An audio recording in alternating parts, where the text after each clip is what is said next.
Our lives don't get better by chance. They get better by change. Change is one of the necessary laws of life. Remember this: action and adaptability create opportunity. Adapt and overcome, and watch everything change before your eyes. Adaptability isn't just some secret for survival. It is the power to build the future. Adaptability is the capacity to be modified for a new purpose, to be moved this way and still punch through targets and reach my goals and be everything I've been called to be, but I've got to adapt to the times. Adaptability requires movement. Adaptability requires growth.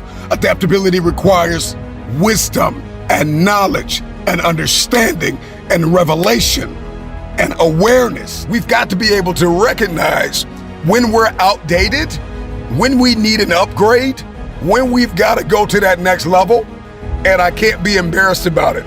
Adaptability is not buckling under pressure. Adaptability is understanding that in order for me to have this lifestyle that I see in my head, I'm going to have to raise my standards. This is an adjustment. This is a modification that in times past, this version of me was good enough, but it only got me where I am. And in order for me to go to that next level, something inside of me has to change. So when you face storm, when you face adversity, when you face trial, when you face tribulation, in the eye of the storm, in the middle, in the core of your devastation, when you are faced with opposition, that's when you raise the heat.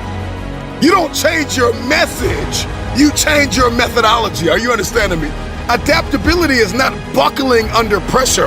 Adaptability is not losing your moral compass. Adaptability is raising your voice. And so the harder life hits me, the harder I'm going to fight, the harder I'm going to believe, the harder I'm going to keep pushing, I'm going to keep going, I will persevere, and I'm going to build resilience. And so the harder life hits, the stronger I get.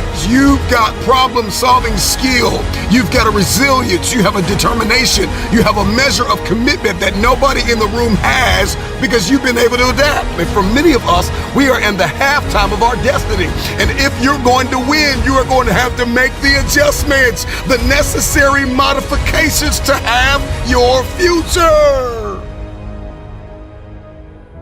When I become more flexible, more agile, more adaptable, another thing that happens is that we build our inner resilience. And this isn't just about honing in on your problem-solving skills, but resilience literally changes your brain. It changes your operating systems. It shifts your behavior. Resilience empowers you to build new habits. It's not running from your programming. It's upgrading. It's taking it to the next level. The necessary growth strategies, necessary modification, personality adjustment, attitude upgrades, the wise adapt themselves to the circumstances like water molds itself to the pitcher. To understand the revelation of adaptability is to realize that life is lived on levels. I've got angles, I've got approaches, that destiny is in the details. It's how I see this thing. It's how I can adjust my thinking. It's how I can upgrade my inner software. At some point, you got to sit back and think to yourself, you know what? I've been here too long. I've thought like this too long. I've hurt too long. I've been fractured long enough. I've been depressed long enough. You know what? I've been here too long. It's time for me to go. We all have to get here where we realize we have not adapted to the current times. And this is not a departure from authenticity. This is not losing yourself. This is finding your next level. The question is, are you willing to adapt? Adaptability is the bridge to the future. I need to be able to adapt cognitively. I gotta be able to adapt emotionally, my personality, my behavior, my language, my thinking. I've got to be able to adapt, and it is only when I'm willing to accept this reality. You look at Cuomo and all those guys, they were born rich kids from their father. Right. Trump could have taken that path too. He was born a rich kid. So it's not, I think you're either an entrepreneur or you're not. So what happens to entrepreneurs who go out and they get their handed to them and they survive, if you survive, you see the world differently. And so that's what happened to you when you get injured and all this. Yeah. You see a different world. Whereas some peacetime who's climbing the corporate ladder right now, they just lost their job. They're sucking their thumb. The Rich Dad, Poor Dad is a story of my rich dad who had no education, but he grew up in business for real. You know, he took over the family business at 13. So he kind of grew up in the real world of money, where my rich dad was a PhD, poor, helpless, and desperate. Went to Stanford, University in Northwestern, you know, very smart guy, good guy and all this. But as you know, teachers don't know. In fact, they teach stuff they don't know nothing about. Right. Well, some of them are forced to, they're forced to teach that, right? Some of them try to educate in other ways and inspire. Don't defend them. Don't defend them. I don't like them. Anyway, you know what happens? When do I get in the most trouble? Is when I criticize going to school. Because to many people, it's their only hope and salvation. Yeah. So if I say, well, I don't think school teaches you much, I may as well piss on the Pope.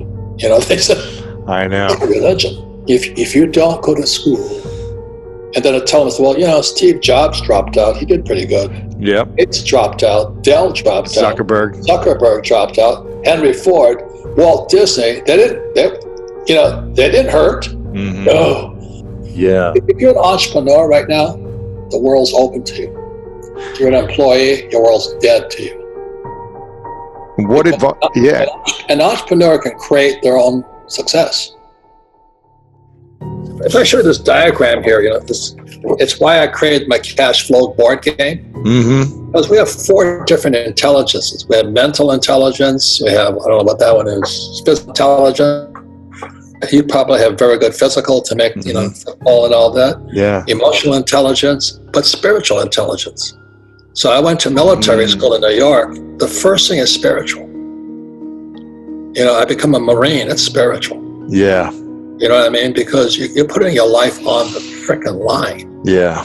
You know, so Nassim Taleb, you know, wrote the book, The Black Swan. He also wrote Anti-Fragile. He says there's 3 kinds of people in the world. There's fragile, and that's what our school systems are putting out. Fragile, wimpy, snowflakes. And that's your choice. You want to be that way? Have a good life. The second type is that, so a fragile is like a champagne flute. Yep. You hit it, it shatters. Then the second one is called robust. And a robust person is like the rock. You know, you can pound on them, dump on them. Yeah. They take it. But that's all they do. They take it. And then anti-fragile is somebody like you, where they pound the crap out of you, and you get smarter and better because of it. So I love Nassim Taleb. You know, a lot of people call him Dr. Doom. But the way I look at this whole thing, this economy is, we're probably going into a depression. You know, we're not going to get out of this one. Really? Oh, yeah.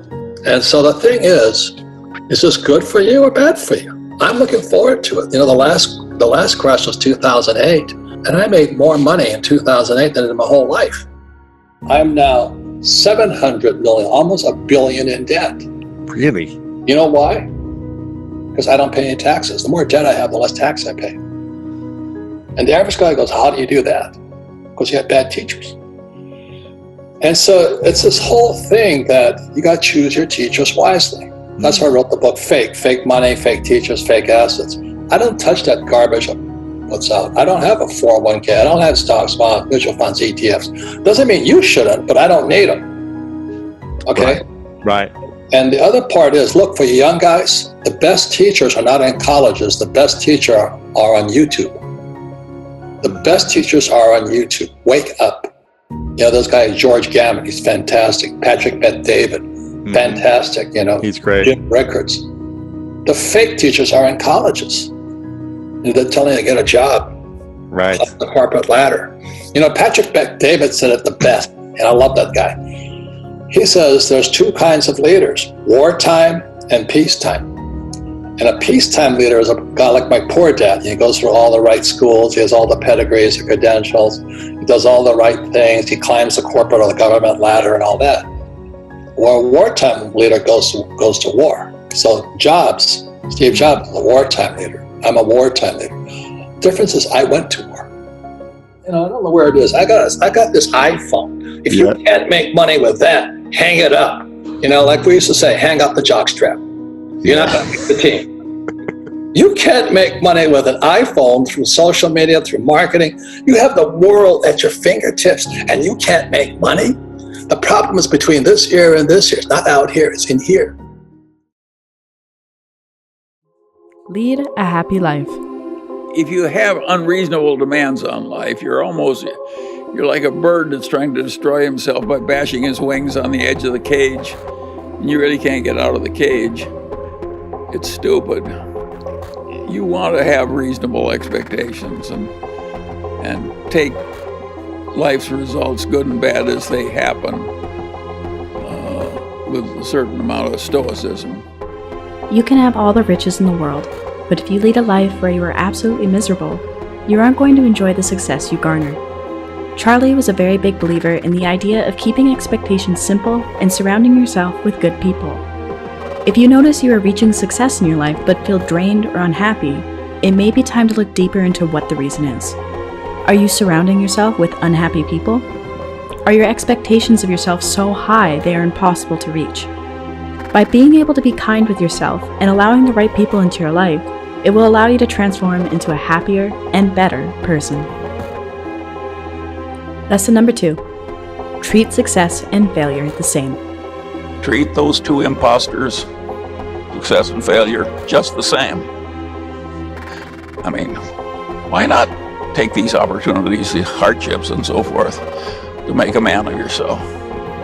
And so, I know how you should cope with whatever the difficulties are of the present day. Just keep your head down and do your best. And do. Some of the people who had the best careers in my age cohort and the age cohort just before mine were the ones who had the worst clobbering in the 30s.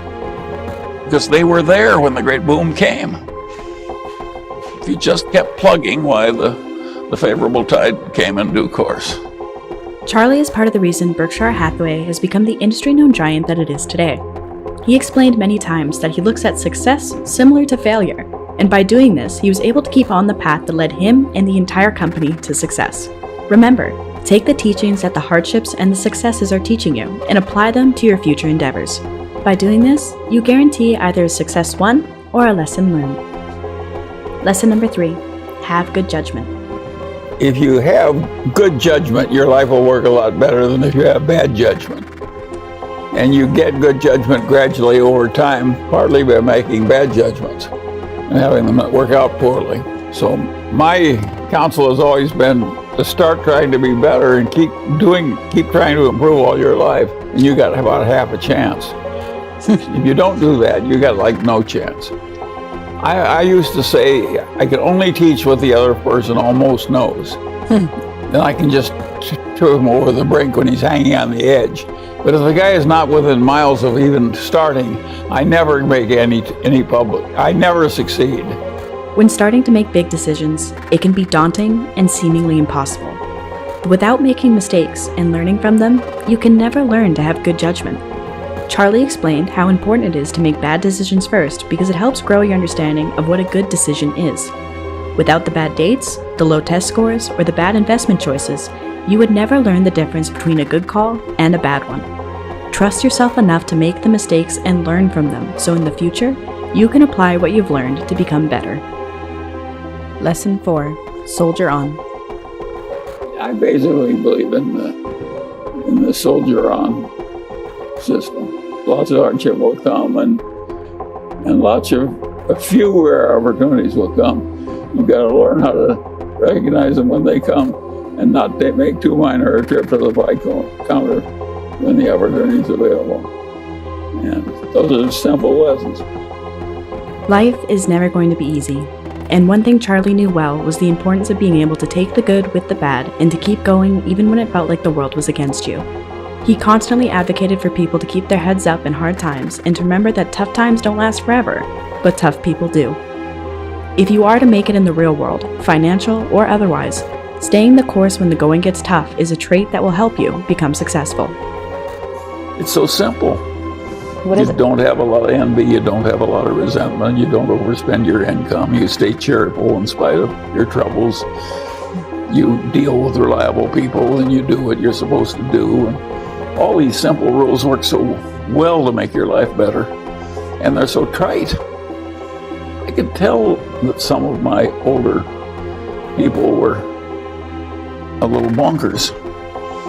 I've always been able to recognize when other people were a little bonkers. And it helped me because there's so much irrationality in the world, and I've been thinking about it for a long time. Its causes and its preventions and so forth. Sure, it's helped me. And staying cheerful because it's the wise thing to do. Is that so hard? What are you doing on your phone all day? There's probably something within there that's $1 billion opportunity. The crazy part about business, you only need one hit. That's it. Zuckerberg, Warren Buffett, all these people really just did one thing. But I've worked directly for Zuckerberg, Dustin Moskovitz, Matt Kohler, these are all billionaires. Sean Parker, been around Peter Thiel a little bit. I think the two biggest kind of surprises, 2 or 3 of them, one, they didn't set out to become a billionaire. They just really cared about a problem. Now, the second part of that, most of them didn't get to become a billionaire or super rich for 20 years. And recognizing that and being like, okay, cool. If I can be patient and focus on longevity, I can become a millionaire, multimillionaire, maybe billionaire or beyond.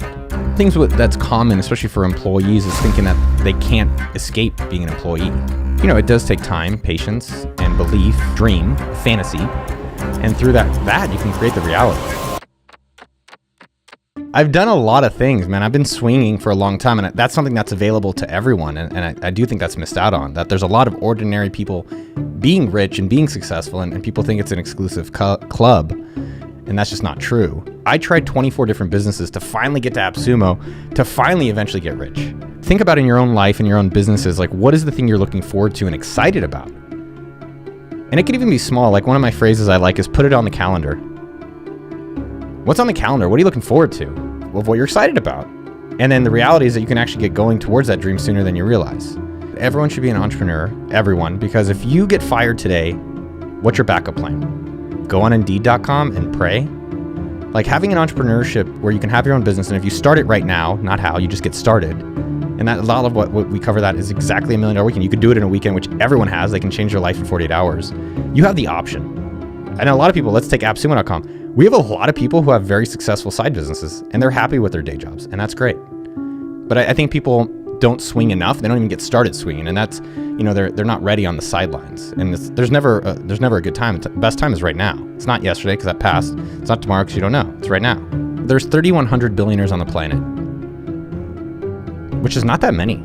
So if you want to meet one and learn from one, that's a really great cheat code of life, and they're accessible. And so taking a step back around interviewing billionaires on our YouTube channel, and then myself running almost $100 million a year business at AppSumo.com, it's the power of asking is the most powerful thing that no one is really improving on or really getting started on. And that's available. There's no exclusivity on it. The upside of asking is unlimited, and the downside is a moment of discomfort. The second thing with this YouTube channel from interviewing billionaires and millionaires is that there's so many different ways of getting rich. I thought that everyone else you can only get rich on the computer and on these worldwide webs. I didn't know how to do it, but I thought that was the only way. And so through the YouTube channel, it's been so powerful and so special. There's Larry Janeski. He's making $600 million a year on basements. You have this lady, Jan, which I guess it's kind of funny. Her name is Jan. She does jam. She got rich selling strawberries. There's Michael Hudner, who did ships. There's Rafa and James, who did energy trading. Right? There's such a phenomenal variety of people that are getting rich outside of just computers. And I think that's so exciting to think about, hey, what is the area that I really like? Is it cooking? Is it doing landscaping? Is it computers? And the ability in that to create a lifestyle and a lot of money around areas that we're interested in. You hear all these, like, I'd say fake entrepreneurs or fake coaches. They don't actually have any real businesses. They're like, you got to 10x today, and you got to 5x. If you're not 5xing, you're failing. And I was like, I've done that, but it's also interesting. What if our goals now for AppSumo.com is to grow 10% next year, and it's been that for quite a lot of time. And the reality is when you set less ambitious goals for yourself, you can stick with them for longer because you're not burnt out, you're not tired, you can sustain. And then by having less ambitious goals, you also have creative freedom because you're not stressed about hitting a target. And that gives you the ability to create 10x opportunities because you're like, okay, cool, I'm not worried about making money in that, but I can go do things that potentially, be moonshots and really drive the company for the future. There's a lot more smarter people out there than they give themselves credit for. The only difference is that I start. That's the biggest difference. But I would say the success of a founder and success if you want to be an employee CEO within a company is how are you being resourceful? How are you solving the goal and the problems and the priorities with the resources that are available? Most people sit and they complain like, oh, I don't have this. Like there's a lot of people, I'm not getting paid enough. Well, what are you doing about it? Did you put together a proposal? Did you go look at comparison analysis? Did you go create more revenue so it's obvious that people should get pay you more?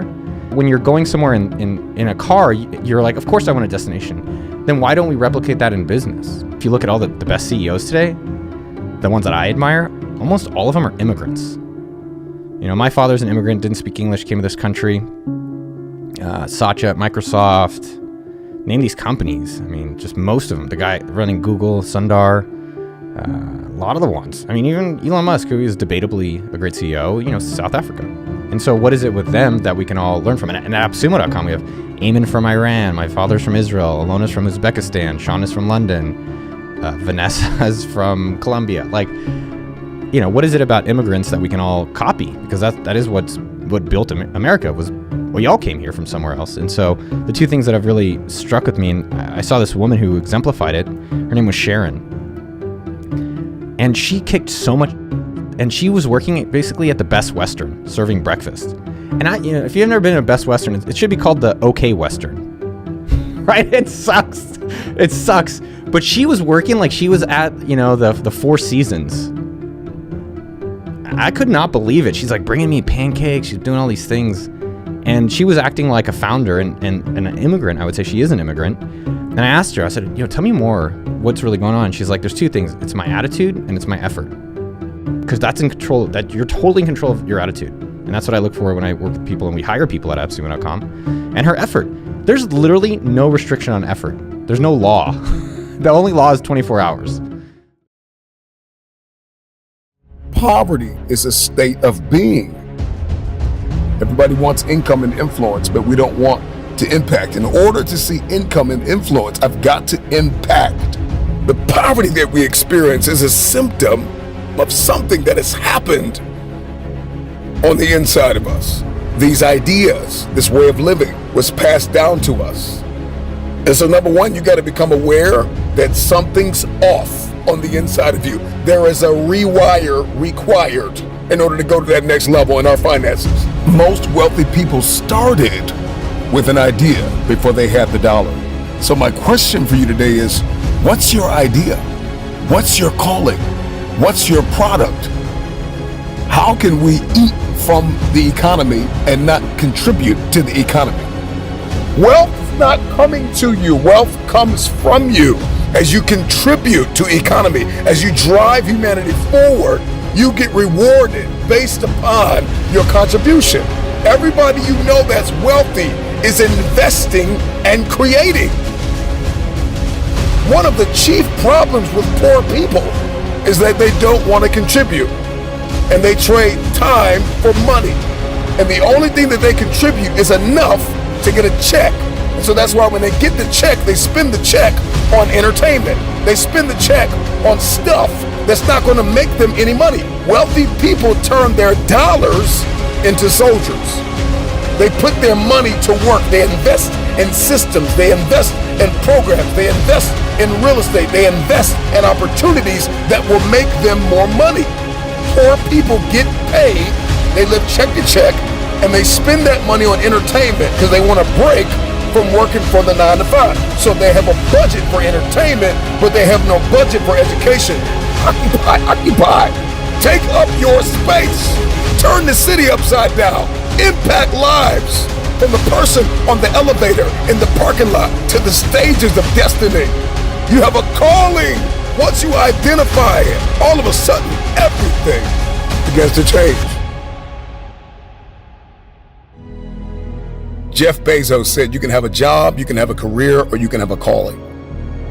And he says if you can find that calling, bam, everything begins to change. You can make $100,000 a year and still have a poor mentality and spend all your money on entertainment. And so payday isn't really payday, it's transfer day, because you're just getting paid and you're giving it to the bill collector, and you're not investing in anything that's going to make you money. You're not investing in stocks, you're not investing in real estate. You're not launching a product, you're not adding value to the marketplace. Wealthy people are invested people. Wealthy people are adding value to the marketplace to drive humanity forward.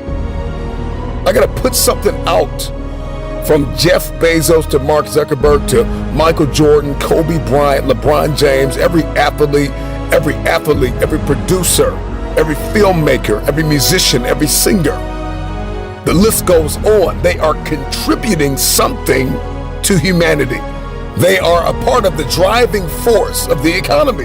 What I need you to realize today is that money, zip codes, area codes, cars, and clothes is not the only evidence of wealth. You can change your mindset, your mentality, your methodology, shift your habits right now and experience a measure of abundance and wealth. And so break out of this scarcity mindset that it's too hard, that I don't have enough. Identify what mindsets and programs are keeping you broke and broken. How will you personally drive humanity forward in the coming years of your life? What are the consequences that you will have to pay if you stay where you are? Let me ask you a better question. Where has your operating system, the way that you function, the way that you move, the way that you think, the way that you respond, where has it gotten you?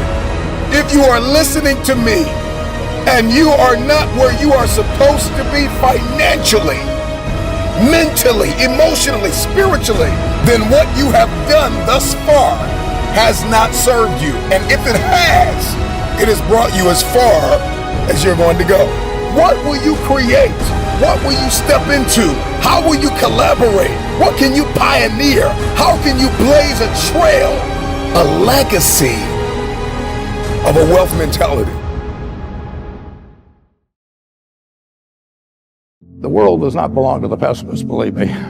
You're selling happiness, and it's, and having it at arm's length away is a big part of it. And the distribution system development, it's the right formula, Muhtar, and it just has to be carried out with extreme diligence, enthusiasm in every minute of the day.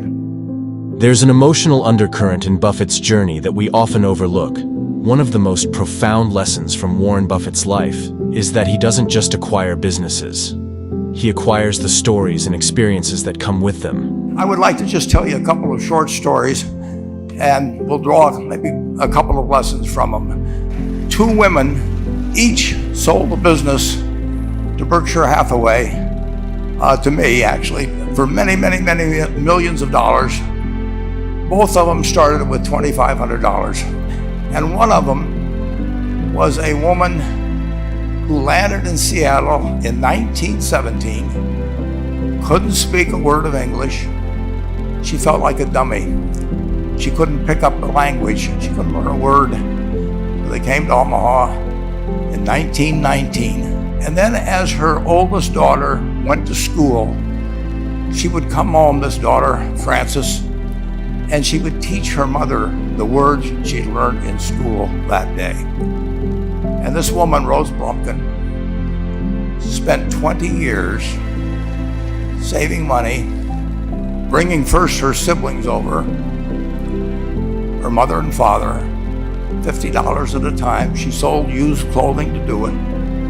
She had 4 children during this period. And by 1937, after 20 years, she'd saved $2,500. She went to Chicago, and she bought what she could of furniture. Her dream had always been to open a furniture store. But with the same spirit that the people in this room had about having a dream and working to accomplish that dream, she built a business which she sold to me in 1983 for $60 million approximately, and which did $1.5 billion worth of business last year. The fourth generation is working in that business. This woman, Rose Blumkin, she worked for me until she was 103. Then she retired and she died the next year, which is a lesson to all of Berkshire's managers that premature retirement, you can't tell what's going to happen. But Mrs. B, with her $2,500, one further fact about her, she could not read or write. And she didn't bring anything unique in furniture, but she brought a determination to succeed. And I saw one other woman who did a similar thing with $2,500. I paid her hundreds of millions of dollars for her business. Today, I'd like to tell you about one other small business person. This person, I went to buy his business from him, and he turned me down, which was very wise. But this was a fellow who was born about 8 years before I was. He was born in 1922. He was a pretty good athlete, didn't like school much. And I'm going to tell you one thing early in the story. Maybe you can figure out who the guy was. The company he built hires more college graduates each year than any other company in the United States. And this fellow, who was destined for this but did not know it, Jack, went to college for a year and then dropped out. He really wasn't that interested in school. And the year he dropped out was 1941. And when the United States became under attack, he went down to the Army Air Force recruiting station, volunteered, and then he came back to the Midwest. So now we've got a young guy, probably by this time he would be 23 or 24 years old. And he actually kind of went from one job to another for a short period or not such a short period of time. And he finally became a used car salesman at a Cadillac dealership in St. Louis, Missouri. And at age 35, having moved up in the organization, the sales organization, he said to his boss, could I go into car leasing business with you? The boss said, well, if you'll cut your salary in half and you'll come up with, it was $25,000 which he borrowed, we can become partners in a car leasing company. So my friend Jack started at age 35 in the car leasing business. And he had 7 cars. It was pretty slow. In fact, one of the things he did was whenever the phone rang, he let it ring 3 or 4 times so people would think that he was very busy answering other phones. And of course, it was the only call he was going to get all day. So his first venture was okay, but it wasn't really going to go anyplace. And there's a lesson in this for all of us. At age 40, he decided with 17 vehicles, 17 cars, he was going to go into competition in the rent-a-car. And he's got 17 cars, and his cars aren't any different than theirs. I mean, he's buying them from General Motors or Ford or Chrysler. And he can't get the airport locations. Those companies have them all sold up. But he was determined that he would basically offer the customer, can't offer him a different car, but he can offer them friendlier service than they've ever seen. And so he started a company. He named it after the battleship that he'd flown from in the Pacific, which was the USS Enterprise. And he died about a year and a half ago. But when he died, his rent-a-car company, starting with those 17 cars, was worth more than Hertz and Avis and all the rest of the rental cars put together. The man's name was Jack Taylor, and his son, Andy Taylor, is a good friend of mine, runs the business now. A grandchild is in the business. They'll probably be a fourth generation along the line. So this man in the United States, he didn't invent artificial intelligence.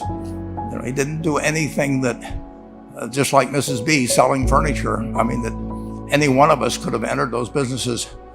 But he lived by the creed, basically, of delighting his customers and working with people and establishing the relationship with them so that they in turn would want to delight the customers. He couldn't go out there and take care of every rental car possibility, but he learned how to project himself and his attitude toward his fellow man and his desire, to make a friend out of every customer. He managed to take very ordinary cars and turn them into this extraordinary business from virtually nothing. But at the age of 40, with all of that experience behind him, he found the golden key, and he took a very ordinary business and turned it into an absolutely extraordinary operation. And just like Mrs. B, Rose Bumpkin did. Rich is not just synonymous with money. Rich is synonymous with living. When I think of money, all money really is energy, and it's energy in movement, and we don't circulate money particularly well in this world or in this country. It gets accumulated, and when things get accumulated, energy stops moving. So one way that we can begin to move money, as an example, is to have it become more meaningful to move it. If you hoard your money, a few things happen. You get sick, and then you have to pay for the medical bills. Really? Yeah, or like your kids do something bad, and then you have to pay for the damage. So money needs outlet. So it's so interesting how money flows. And if you don't let out money energy's outlet, it's gonna get bad. It's like a pond. Mm-hmm. If there's no flow, the water gets bad. And then the next flow comes in. So here comes money EQ, the trust part. Trust is the hardest part of money EQ. You have to have the trust that once you let go of money, it comes back. So you don't have the trust. That's why you start worrying. That's why you have doubts about yourself. Life is about an expression of spirit. Life is an expression of itself, and it gets constrained by story. How can I be more artfully expressing who I am fully in a joyous way and accepting life as it comes to me without precondition?